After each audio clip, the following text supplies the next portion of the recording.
Well, g'day curd nerds. Today we're going to learn how to make Comté style cheese. Urged on by my many curd nerd fans and followers, I've decided to release my Comté style cheese process. The video is a little bit technical, so those who have never made cheese before maybe want to go and check out my Start Here playlist on the channel. But this cheese is definitely between intermediate and advanced, and it is a cheese well worth making. Now, having said that, this cheese was neglected during affinage due to my back injury, so I didn't get to taste the final product. However, I have it on good authority by fellow curd nerd Shauna, who has made it using the exact recipe and says it is one of the best cheeses she has ever made. So, let me show you how I made Comté style cheese. So the ingredients for Comté are 13 litres or about 3.5 gallons of cow's milk that's been pasteurised unhomogenised, 1/8 of a teaspoon of mesophilic. I'm using MO30 culture, 1/8 of a teaspoon of thermophilic MOT92 culture, 1/32 of a teaspoon of protective culture, you can use LPRA or wholeback LC, half a teaspoon or 2.5 mils of single strength liquid rennet diluted in 1/4 cup of non-chlorinated water, half a teaspoon or 2.5 millilitres of calcium chloride diluted in 1/4 cup of non-chlorinated water, and some cheese salt. Now just pour your milk into your pot. It's not boiling water in the bottom, it's just the water left over from when I sanitised everything. Give it a bit of a stir just to mix the cream in, and cover the pot. Now I'm just filling the sink up with water, and we're going to heat the milk to 32 degrees Celsius or 90 Fahrenheit. Just adjusting my precision cooker there. That's going to heat the water in the water bath, which in turn heats the milk. So I'm just checking to make sure that it's reached the target temperature. Give it a little bit of a stir first. And we're good to go by the looks of it. There we go, there's a close-up. Always remember to stir your milk whilst checking the temperature, because the heat rises and cold sinks, so just make sure that you're stirring it and you get a better, more accurate temperature. So then we're going to add the diluted calcium chloride solution and give that a stir as well, just to incorporate it into the milk.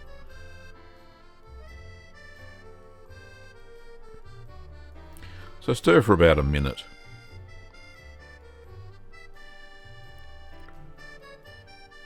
And then we're going to add the starter cultures. So first I'm adding the mesophilic, or I'm using MO30, which is the same as MA11. Just sprinkle that over the surface of the cheese. Cheese? Milk. Oh goodness. We're off to a good start. Add the thermophilic culture, MOT92, and sprinkle that over the top of the milk as well. Now, if you're using a protective culture, then you can add the LPRA or wholeback LC now. If not, don't use it. So rehydrate for 5 minutes and then stir thoroughly.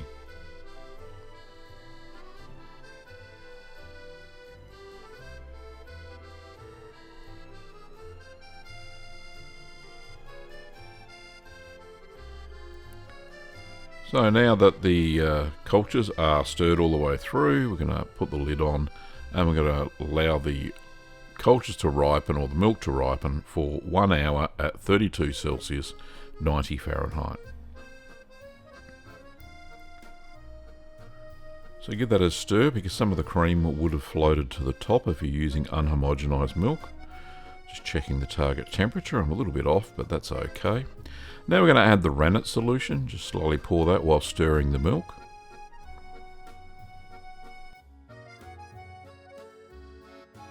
and stir for no more than 1 minute. So put the lid on and allow it to set for 30 minutes. This is quite a soft curd, so we don't need too much setting time. So just check for a clean break. There we go, nice. It splits well.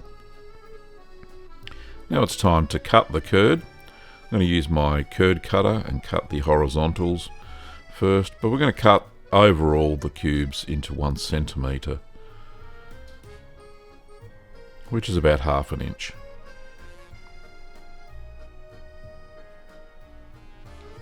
So using my curd knife, I'm going to cut the verticals using a crosshatch method or a checkerboard method. So cut them one way and then cut perpendicular to them.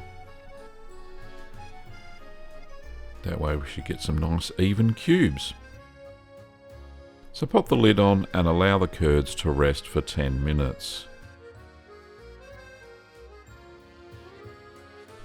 Now the curd should have shrunk a little bit during this time. Now we're going to cut the curds a little bit smaller into pea-sized pieces using a whisk. So you're just stabbing the curds up and down. Because Comté has a very tight-knit paste, the curds are usually a lot smaller, and by cutting the curds smaller, you're basically expelling a lot more whey. Now I'm going to heat the curds to 55 degrees Celsius or 131 Fahrenheit over the course of 1 hour, and we're stirring the whole time. Just gently, mind you. So we're just checking to make sure at the end of that hour that we're at the right temperature. It did take about an hour to get there for me using the precision cooker. Make sure that you stirred with the whisk during the whole time. You'll find that the curds are about rice grain size, as you can see. Now you can stir with a whisk the entire time, but I switched to the spoon. It was a little bit easier. So now I'm taking a spoonful of the curds and doing a squeeze test, just squeezing them together.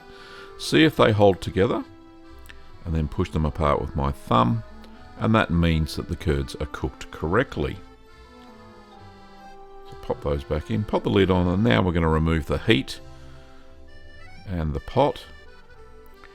And I've got another pot there, and I've just sprayed my damp sanitized cheesecloth with white vinegar to prevent the curds from sticking. When they're hot, they do tend to stick. Now we're going to line a basket with the cheesecloth and place it into the pot. What we're going to do is press underway. So we're going to ladle the curds into the cloth-lined basket. Now I haven't drained the curds out of the big pot at all. There you go, you can see the curds are still floating in the whey. So just ladle the entire amount into the second pot that's holding the cheese basket.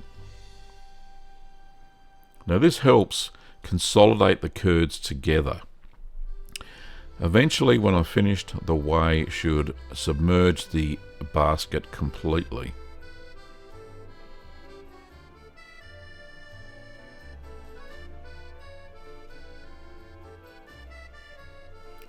There we go, down to the end, and you can see that there's a lot of whey in there, and I've got all the curds in the basket. There we go. Now there was a little bit too much whey in the pot. I couldn't, the basket was floating around, so I just removed a little bit of it there. Then we got the cloth and we put that over the top of the cheese.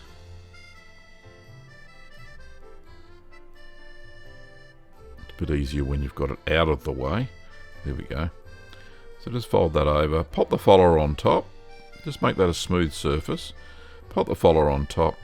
Now I'm using a milk bottle, so the milk carton is 2 litres, so when full it's 2 kilograms of water. I'm just spraying that with white vinegar and washing it to make sure that there's no beasties on it. Then we're going to lightly press the cheese at 2 kilograms or 4.4 pounds and keep it submerged for 30 minutes.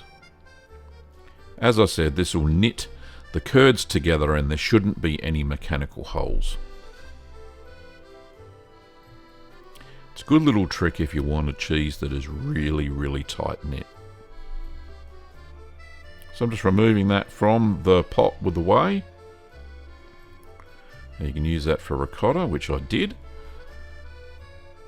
Now we're taking the cheese out of the basket and we're going to flip it over.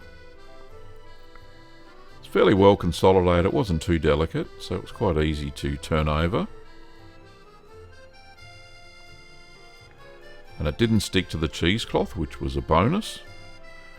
There we go. These high temperature cheeses sometimes do stick to the cloth, which is why I sprayed it with vinegar, as you saw. Now I'm just folding the excess back over the cheese and put the folder on top. Popping the spring back into the spring press and then tighten it down. I'm going to press it 5 kilograms or 11 pounds for 30 minutes.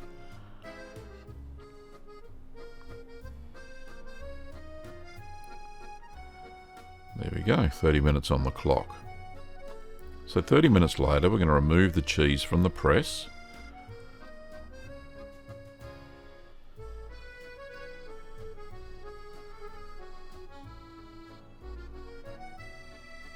And it's knitted together quite well, which is good. So once more, we're going to turn it and wrap it again. Pop it back into the basket.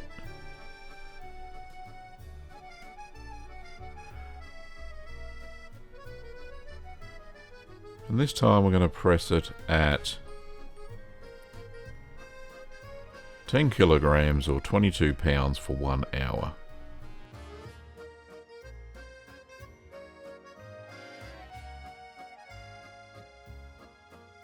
There we go. So an hour later, I'm going to remove the cheese from the press again. And it is knitted together very well. Now one final pressing is all we need, so we're going to turn it over for the last time.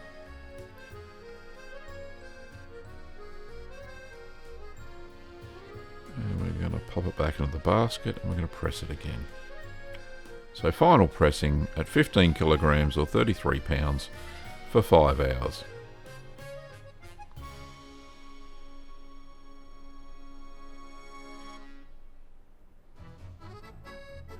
So after the 5 hours, we're just going to remove it from the press.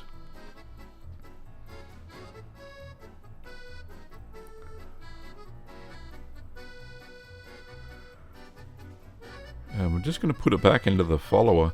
Now what happens is if you do this, it removes any of the little burrs or edges in the cheese that are left from the basket. So I'm going to leave that on the kitchen bench for 24 hours. So it was about 18 to 20 degrees Celsius in my kitchen. This will also help with the starter cultures to produce acid. Now if the cheese is moist after the 24 hours, you can pat it down with a dry cloth or paper towel. Now mine was okay, it wasn't moist at all.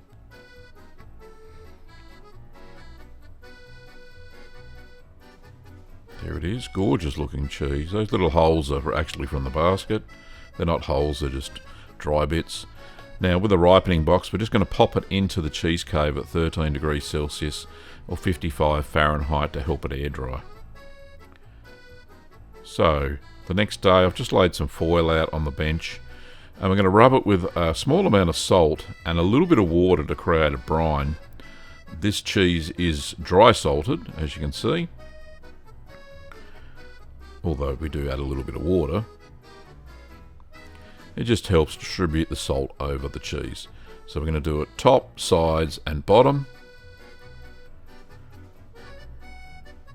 And this will help the cheese absorb the salt.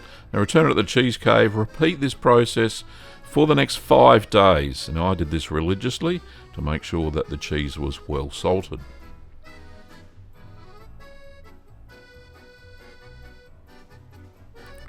Pop it back in the cheese cave in a ripening box. So this is the 5th day of salting. Now once you finish this salting, we're going to store it in the cheese cave at 13 Celsius, 55 Fahrenheit, at 85% relative humidity for 4 months. Now after about the first month, you can wipe it down and make sure you vacuum pack it.